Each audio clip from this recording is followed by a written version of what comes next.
What's up mga ka-good vibes? So for today's video, samahan niyo naman po akong bumili ng ating bagong gitara kasi nasira po yung una nating gitara.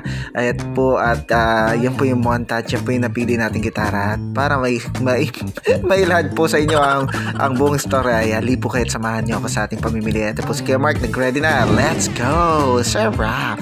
Kinuha na po natin si Green, pumunta po tayo sa Apalit, Pampanga sa Save More. So napakalapit lang po niyan kung yun yung susumahin. Kung malapit po kayo sa area na Save More, ay dyan po kasi ako nakakita, dyan ko po binili yung dati kong gitara, yung Davies din po na nauna ko pong gitara. At yan po, pumasok na tayo sa mall at check po natin kung nandyan pa po yung store na pinagbilhan natin ng gitara, kasi mura po dyan almost 2,000 pesos lang po, yung iba 1,000 plus lang.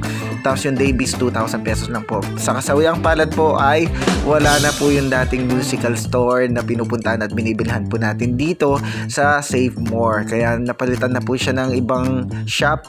Ayan po, parang damitan na po yung pinalit nila. Kaya po, pumunta po tayo sa Scala.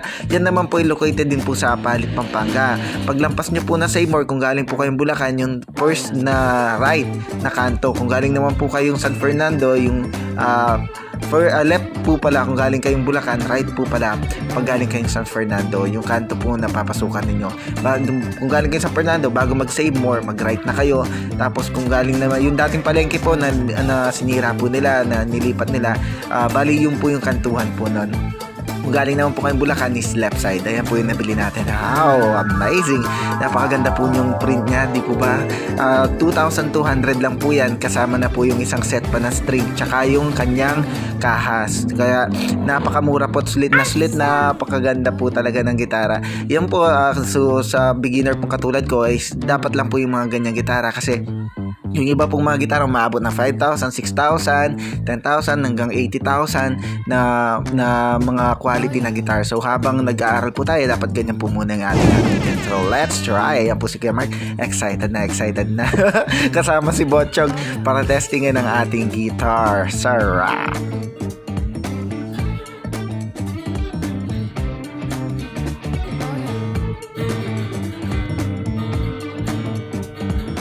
Nagpa-practice po rin yung Kuya Mark. Napakarami po nilang design. Hindi ko po na-videoan kasi na-excite po ako sa pagbili. Kaya po, nakalimutan ko po pala na mag-vlog ko po sana yung pagbili natin ng guitar.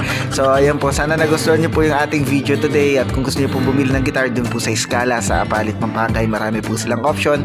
At may mga price ranges din po sila. Ito po ulit ang inyong Kuya Mark at si Kuya Botchog na nagsasabing always good vibes lang po tayo. Gawin po nating masaya ang ating buhay sa bawat segundo, minuto, oras ng ating buhay. Kung kaya po natin bumili ng ating mga kasiyahan sa ating kakayanan, maliit man o malaki, ay bilihin po natin yun. Kasi po, ako'y naniniwala na nabibili po ang ilang bagay ng kasiyahan. Siyempre, yung kasiyahan po sa pamilya, sa spiritual ay hindi po. Pero yung mga bagay po na pwede po nating i-own o pwede nating ariin habang nabubuhay po tayo dito sa daigdig, hindi po natin may kakalang. Nagbibigay po yan ng kasiyahan sa atin. So God bless po. We'll see you on the next vlog. Sharap!